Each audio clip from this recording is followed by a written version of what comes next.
Mon année va finir Félix, il n'a pas étudié, bah toi FCC, il n'a pas étudié, il n'a pas les plans.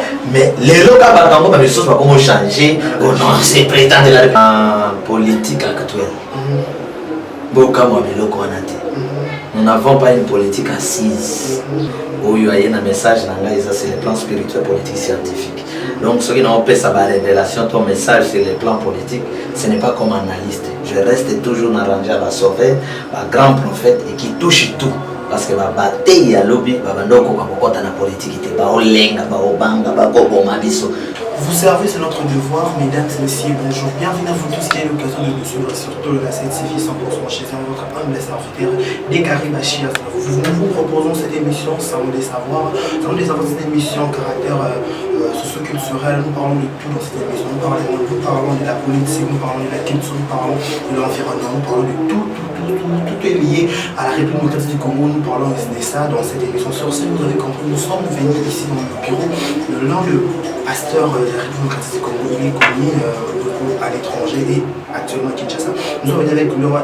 On le reçoit aujourd'hui pas comme un pasteur, mais comme un analyste politique. Mais qu'à cela n'était nous jeter un œil sur sa vie pastorale. Mais avant toute chose, d'abord, je vous signale qu'on parlera de l'actualité qui est en train de régner actuelle dans la République démocratique du Congo, l'arrivée du corps du docteur Etienne Tshisekedi Moulumba. On va parler aussi des rumeurs qui sont en train de circuler, concernant la mort du président Félix Tshisekedi juste après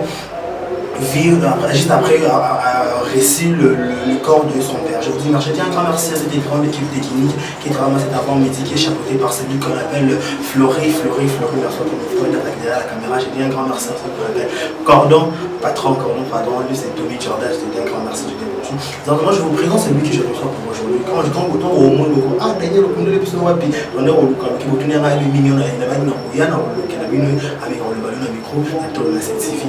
je dis un grand merci à celle qu'on appelle Madame Anne Kalambaye, aussi qui a son mari, M.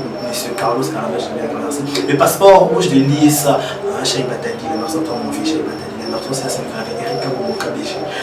Bonjour pasteur. Bonjour mon frère Daniel. Vous savez comment c'est pasteur Charles? Pasteur Charles, boni papa.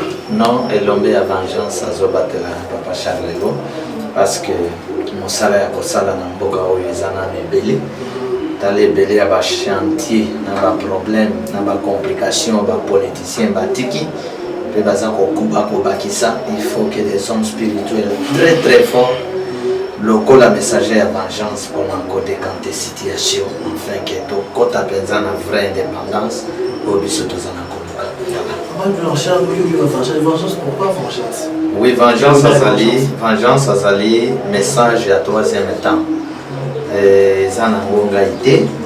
Vengeance azali message lokola message à grâce, message lokola ya loi. C'est-à-dire dans chaque espace il y a temps, Dieu suscite un prophète. Il y a l'adi pour annoncer le message. En cas de message, il y a des disciplines imposées par la volonté de Dieu. Après, la discipline. Nous avons la loi de Moïse que Dieu a s'imposant à Israël avec Moïse. Moïse n'a pas prophète, n'a pas discipline, n'a dit loi, ma camion son akati. Na tango temps ya Moïse ezakosila po bato abando sambela bayeba ite ke temps esilaka bayeba ikake ndenge to sambela boye makambo kozalaka le même te makambo esimba te faut bo changer temps faut bo changer ba te même na terrain soki bozobeta match joueur akoka lisusu te soki même entraîneur azoluka kolongola joueur wana te koyoka population babandoka ibisa ye babando senga ko avandi bayebi ke akomema quelque chose à côté. Donc dans le monde spirituel aussi c'est comme ça. Donc nous avions le temps et la loi de Moïse. Quand la loi est ici, alors Moïse comme prophète a promettre que nous lui et un prophète comme moi koya. Prophète Wanaï c'est Christ. Alors la grâce de Christ aussi a commis na souka. Les gens ont lembo sala ka boye bake message comme na souka ba apostasie, ba mbindo, ba lieu très saint que ça suyer. Pasteur comme un fanatique, un politicien, un sobanga bateau, au lieu de même œuvre de Dieu sauver les âmes, comment le Cambongo, là vous aurez des leaders plus riches avec un peuple pauvre. Dès Zamba écosystème vengeance, Esaïe 61, même la grâce à Christ Esaïe, dès Nathan vengeance, Aponi congolais, et apponi Papa Charles Lelo na 7 commandements na ba discipline ebele yango moni Papa Charles Lelo na terrain na 3e temps prophète à 3e temps aye na vengeance. Donc nous devons appliquer politique et vengeance, science et vengeance pe molimo ya vengeance. C'est pourquoi moni vengeance za message moko ba préparer qui pour asala musala na l'an 2000. Tango bando banga batu bakena l'église koko na 1999 bango tout na ba veiller bando ki banganga ba bangi retour ya Christ. Les alliés qui Christ s'est transformé dans la puissance de la vengeance. Et voilà, tu continues à terrain pour jugement. Et ça demande vous avez compris que Pasteur Charles Azab est un pasteur qui le peut-être aimer comme analyste politique. Vu qu'il y a des femmes en Zambie, moi question alors vous avez compris que nous avons affaire avec un serviteur de Dieu. Passons certainement à l'actualité. Papa Charles, nous tous nous savons qu'il a tendance à poser la première ministre à notre grande surprise. Pendant la mission à poser l'oiseau rare. Où on s'attendait avec le monsieur Sylvestre Ilunga, à qui je présente mes sincères félicitations au nom de tout le passé et tout l'équipe de nous disons nos sincères félicitations à monsieur Sylvestre Ilunga. Mais chose grave, monsieur Sylvestre Ilunga apparemment comme si ça profil nous a bien pensé parce que place à outil dans CNCC, ça vraiment à ce qui va arriver à nous et bien en tant que on a tous attendre on a tous le changement directement tous on a même collé là-bas. Merci de Daniel. Je pense que bandana place sur le Papa Charles Lelo comme analyste politique. Il faut place on a tout bongisa. Donc Papa Charles reste un homme spirituel. Où il y a un message dans c'est le plan spirituel, politique, scientifique. Donc ce qui n'a pas sa révélation, ton message sur le plan politique, ce n'est pas comme analyste. Je reste toujours arrangé à la sauver, à grand prophète et qui touche tout. Parce que la bataille à lobby, la politique, ba olenga, ba obanga, ba koboma biso, biso de toge fongola nzela wana pour les loyoka, bataille nyos, ba prophète nyos, ba comme politique, boye de gauche à droite. Ndeko nangai l'oiseau rare azali ndeko Silvestre comme on est déjà compliqué tout. Voilà. Donc azali l'oiseau rareté parce que na yoki ke bande pour Mobutu, azalaki, asalaki na éviter na ba musée aussi ce qui soit qui chance à Rosala lelo les soso yé okati na biso c'est-à-dire azali déjà ancien Nesayo ancien combattant ndeko Daniel peuple congolais na banzi que ngana croyaka na repentance moto akobongwa na naye kwa sala makambo minene donc ce qui ndeko Ilunga bongwani botalaka elongité kobongwa nezana motema ce qui abongwani tokoza na makambo bien mais ndeko Ilunga ko bonga na ye mongote faut ba bonga na autorité morale na bango oya za ko chabango parce que tango akoti na yo ki remercier Joseph Kabila autorité morale na bango donc ce qui autorité morale na bango abongwani ndeko Ilunga abongwani bande kwa FCC ba bongwani bande kwa cash ba bongwani nous pouvons attendre quelque chose c'est abongwani mais awa tozana ko kende na makambo yo source nango train ezali déjà déraillé train à longue na rail donc bibembe bakoka c'est-à-dire que crainte na ngezali manque ya repentance ya ndeko Ilunga et kaka ndeko Ilunga te na ba boss na ye bisika pesi ba merci na ba alliance na bango nyonso basali na place seni na bango ebandaki repentance tant que et quotité donc nazaka na bobangi pasi ezana na mboka na biso donc solo kobika nanu bezate. Monsieur Papa Pasteur Charles, remerciement autour du discours il y a mon ambokasi Ilunga a remercié qui Etienne Félix Tshisekedi actuel président a remercié la nationale autorité morale de Joseph Kabila mais pour sangisa des combos un kata discours c'était vraiment important et te kopesa nango merci ezalaka nango mabete omoni kopesa moto merci eza malamu c'est-à-dire que à reconnaître Félix Tshisekedi, le cola Oyo Baché garant de la nation, puis à reconnaître Joseph Kabila Oyo a imposé yé. Au lieu de Félix comme président, Azwa Motonaye, Acha Nego Joseph Kabila Bando Tchabatonaye depuis le président de la République.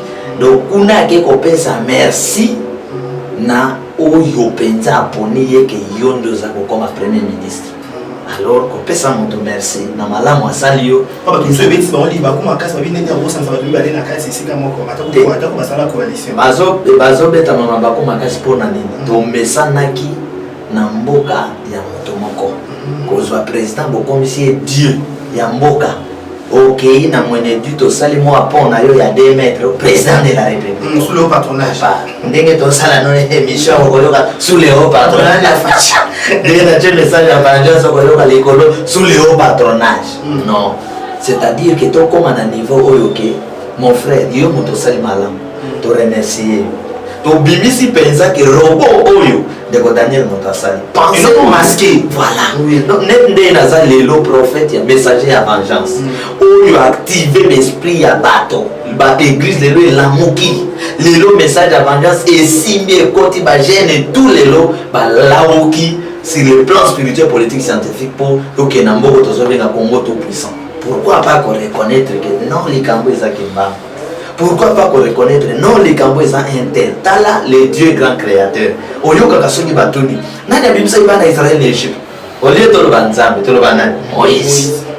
Pourquoi d'accord c'est Moïse ya sali yango. Donc bande ko ba memaki biso mabi. Les Kamnyos ba ça Joseph Kabila. Osali moi otongi moi douche na Joseph Kabila. Wana c'est son exemple. Osali en toilette biblique Joseph Kabila. Donc politique ya ba flatteur. C'est-à-dire qui vit aux dépens de celui qui l'écoute. Alors bango tamba osala bongo et qu'on appelle Joseph Kabila. Alors soyo kango ba tobe kango ni ba diki so kango bien c'est pourquoi ça ya che alongoli yao okomiao osali kuna okomiao ancien président de 0 à héros avion de l'autre côté à commission voilà donc ba tebele ba ngindi na tango wana mais pas c'est kaka pour peuple ndé anyokwanga. C'est pourquoi il est difficile au Yokamoto FCC après sa merci kana Félix difficile donc son sali la mbeba wana kingakati expliquer voilà donc c'est pourquoi monique de ko ilunga fo après sa matondi na batebele parce que mboka zo kamba na batebele ka Congo e kamba na batebele papa Charles tout qui na aspect le bien vengeance wana question oyo batubé baza ko loba on a cessé dans occasion comme on a dit moi je peux être la première personne ya ko loba mo lelo tout aspect à moi na mboka bati le Congo sur le ministre bati le Congo na azala ministre kala na l'Assemblée nationale wana ba député ba bazemo ebele ils appellent mais notre grande surprise tout s'attendait qu'il y ait un gouvernement où notre poste tellement phare poste tellement à casse un poste phare où tout le monde directeur académique ou d'invité comme ça kangango kuna na Assemblée nationale tout l'Assemblée nationale tout le monde déjà maman j'ai un bon dans kuna na tout là qui na premier ministre on a premier ministre tout ba biso l'oiseau rare mais c'est fait ça siko tout tel élève comme président en Sénat topé vengeance et on ça vengeance dans le ligne to se révéler na FCCT c'est le plan spirituel na politique actuelle boka mo biloko wana te nous n'avons pas une politique assise c'est-à-dire politique véritable politique qui donne vie tout ça na politique qui a pas surprise diabolique donc celui qui mérite il était à besoin celui qui ne mérite pas il est bakocha donc modèle ya politique bozana bokende. C'est pourquoi des bons hommes ya tango oyo des bons hommes spirituels politiques scientifiques bazana lit potozongisa que le meilleur gagne meilleur a mérité c'est-à-dire quoi si moi je suis président de la République au Congo et que ministre de la défense azako mérite azala mongala tozoye tochai soki lelo et vous allez entraîner ya léopard vous allez par exemple Moluba et que joueur ou azo mérité numéro 9 à Tchabi aza moshwaile bosala nini bochai de lit papa Charles azana ngona minito c'est-à-dire que bato baza ko mérité ba talent eloba ba don de eloba oyo président moko aleka na mboka oyo abengi directeur moko ya SNEL yaka ngawa courant yete na ba payote na directeur ya SNEL ayi bien courir directeur comme un directeur va chaque gocha aye ko la ngoti a maîtriser abando talati président azaka na notion te mo e lo kote ya ko ya ne ga chaki mboka weka ko zala kana ya za liboso mon général o ko bando directeur ba rula nyoso ko mo ba volant président wana zo talai Publicité. Asimbi la kokité à ce téléphone. Allô, abengi journalier. Journalier abengi ba journalier ba message au vendre liboso ya SNEL wana 10 ans bangaja ka bangote. Abengi aboti de la journalier moko journalier ayi. Journalier atanga na ista. Asilisa. Azana makoki ya ko remplacer directeur. Makoko mate po azana ndeko likolo na liboso na yete. Alors ya simi. Président wana abengi. Bozwa journalier oyo bokomisa ye chef na SNEL ndeko nazwa mosala ndenge wana ndenge ka président na kofi association ba malfaiteur batiko longola ye mon frère donc na mbongo bokamwa te lo bahati talemela ba député soki otalika bozomona ke ye fo azwane ata premier ministre mais mboka ba surprise ndeko soki tobondi te po tolongola bambeba na buzoba oyo mon frère ata yo tosalaka élection gagné la présidentielle omona kuba osala donc towana politique moko pourri c'est moment mboka failli la convaincre la vérité désir de néwana là mon frère la vérité est une bonne chose so mon moto mais la vérité na kendoki vérité za mabete bana tozobota il faut baya kolanda banzela na biso si aujourd'hui moi no boti ayebi ke papa na ndako tozofutela abomaki moto ndazwaki ndako abantu mwana wana na vie na ye mwana moke komona ke kobomeza normal koyibeza normal mais soki mwana moni ke te na mboka oyo papa na ndako to amerita ki te mais moninga na amerité comme président mwana pe koya na justice wana vous comprenez donc ba responsable de basa bato ko bebisa te vérité quand on parle vérité de zir papa ezambe baté c'est le kotoko fingila bato te ezanzela le chemin parce que la vérité c'est Christ okomona ba deux hôtel mais la vérité de zir basambela bon quel était que pour prier de menteur la vérité de zir est une bonne chose pour ilongola lokota na seni ilongola lokota na bakonja mboka ilongola lokota de gauche à droite. Donc la vérité, ce qui est le boy, comme on dit, et ça n'a pas balobaka na Kikongo, que ce qui est tabé, les amis connus, chaya mona moto et pela. Donc ça y a un exemple. En 2011, tous nos frères y a eu des baisses, y compris mon frère Félix, actuel président actuel. Tala ba propos na yi, balobani. Joseph Kabila a volé, Victoire et Tieti Seged. Vraiment mon frère. On a pas ensemble après on s'est remarqué dans l'immédiat. Voilà. Oh, Aïdi Victoire. Tibalawa comme premier ministre a dit ça, Joseph Kabila a volé Victoire. Maintenant, les locaux qu'on a pas opposition, il y a le bic et Aïdi Victoire là. Bofinga. Oh, dans la politique, il y a haine. Est-ce que c'est juste? Bon, pour donc, lobby politique, donc, maintenant, mon compte de politique, il y a haine des âmes de Gauthier. Parce que hier, le Tieti Seged a réclamé vérité des îles. Maintenant, il a réclamé vérité des îles. Bon, opposant, donc, politique, il y a haine. Maintenant, mon conseil, c'est qui? Le chef de l'opposition. Alors, ce lobby qui aujourd'hui, il a fallu baser ça la politique, il y a haine. Parce qu'il a réclamé vérité des îles. Donc, parce que Charles Mabé, on a repris l'IDP, si je peux comprendre. Non, exactement. IDP, ça a dit la vérité. 2011, il a été triché. Nango Imolo. 2006 tricherie, na malomal. Les autres tricheries, na nanga. Mais en 2006-2011, on a déclaré. Ce qui en 2018, on a déclaré, on a publié ma bénédiction. La politique que vous faites là, c'est la politique à Bandoki. Alors, bâtique à politique. Ça la œuvre ressource. Voilà. Non, d'accord, Pasteur Charles, vous comprenez qu'avec Pasteur Charles, il dit de vérité au Essayé Makoba. Je profite de l'occasion pour vous dire un grand bonjour à la première dame de la Suède, Madame Caroline Lando. Suède, bonjour à madame, on sait comme ça, c'est Nicolas Fleury, papa Fleury. Papa Charles, quand on a dit sur la vérité des sœurs, mais Oyo, tout le monde a été bandé comme ça, on va la démarche à vérité des sœurs, dans la Mouka. Quel avenir autant à la Mouka, on a dit sur je suis celui qui a déclaré que dans le lobby, dans le confrère, dans le concert, dans le journaliste, que dans la Mouka, il y avait des traîtres. La Mouka avait peu de gistes avec un bon nombre de traîtres. Comme qui? Ma traître. Non, ma traître, bazala ina 80. Maintenant qu'il n'a dit moi et tous dans 3 organisations. FCC, le cash, la Mouka. Cash bazali lamuka. Cash aza mwana ya lamuka. C'est le na plan moko normal. Eza lo ba renaissance. Cash aza mwana lamuka. Et non cash moi, non la renaissance aza mwana imana. Donc lamuka est mwana lamuka. Tu penses que cash ezalaka déjà après lamuka ba ekobima. C'est vrai. Si. Bon bah bon vous avez sika moi. Cash ezala inde. Cash ezala INC. Ate masama on est cash. Donc cash abimi na kati ya lamuka. OK? Langa bien. Bato yo ba créer cash. Na bato mosusu bazana lamuka. Bauti wapi? Bauti na Joseph Kabila. Autorité morale ya FCC. Donc baza bana ya FCC. Banani bakomo na bandeko wanga Moïse Katumbi. Mwana Joseph Kabila. Bana kalatile. Et Francis Gallo. Olivier Kamita. Et Kamel.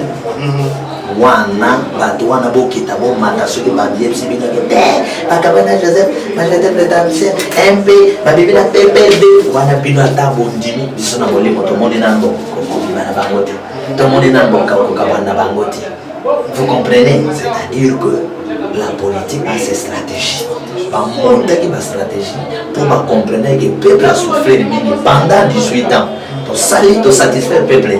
Mais biso na ba makambo na biso, na makambo ba se retrouver parce que le bango ba jeep, parce que le bango ba ndam, ba la ba se retrouver.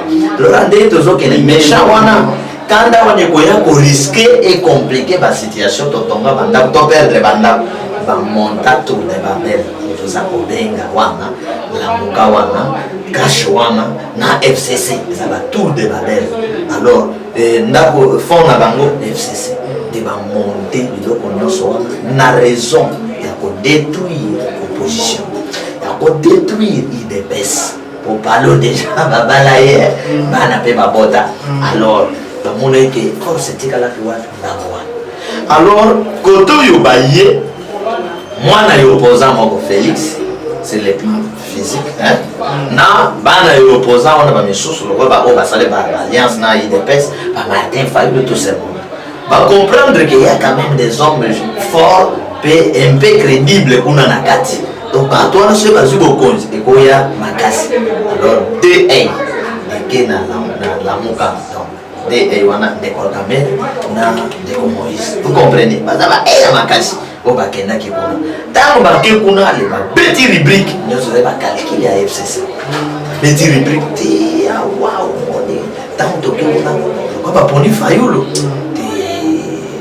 La makasi bateau pour diviser bango parce que pour mieux régner bango il faut diviser tant ba diviser wana ba kitisi nombre ya bateau na côté Fayulu na côté équilibre ya nani mais côté avec ba pesi ba silence mêlé mon ndenge za so eka biso to sala boy to kende boy alors côté wana il moko be atikali de Moïse a surveillé koto caméra penza et ya Félix donc quoi nous sur Félix donc caméra eza caméra azo film pion ya FCC mais nazo epsa yo pion na FCC ça c'est la vérité nazo epsa yo alors oyatikali na beta ngokala ale boko mona preuve na lamuka boko mona kaka même ndeko bazana lamuka wana kala te ba kosala retour kala te ba propos na bango ko changer na beta mission na lobby Moïse entre la vie et la mort va comprendre l'émission. C'est-à-dire tant qu'on tenir va propos là à perdre la crédibilité côté Mossos. Quand on va courir en bail, on a kamola kamo à l'os et bon va côté Mossos. Vous allez bon de la bête émission entre la vie et la mort. La mort alors on traite Moïse. On a na kena traité on a na kena na ba caméra. C'est-à-dire la stratégie politique pour neutraliser rouler peuple congolais. Donc moni biloko ba bête on a yango venir ya la muka dengo lobby. La muka lelo même na kati ya mitema même libanda déjà mobulu ezana kosala ni na kokote et bato ba créer mobulu to kotala lobi ba okende wapi na landi na Twitter les paroles ya Olivier Kamata Facebook a publié na yebite so ezabongo mais na jina no ba publier ki soki ezabongo o Martin Fayulu za mwambisha moke na kati ya fleuve Moïse za baleine oh bibi no motinda comment propos wana. Si vous comprenez, pour moi on a déjà que Mabé Komokota et Mabé Bazokota pour Baké Wapi. Tous ont déclaré que Félix est Bahibi va voir tous ces gens. Mais les politiciens n'ont pas honte. Par contre, Fimo n'a pourquoi au moins des Bafinga Félix, il n'a pas étudié, FCC, il n'a pas étudié, il n'a pas les plans. Mais les locaux, les choses vont changer. Oh non, c'est président de la République. Donc les politiciens n'ont pas honte. Au film on a tongo, pourquoi quand ça y est comme au coin, on pousse dans le col donc les corbeaux de l'État. Vous comprenez? Donc, sur tali politique, donc on a des gangs politiques à Bandoki. Nous avons des politiciens et des hommes politiques. Politiciens sont des hommes.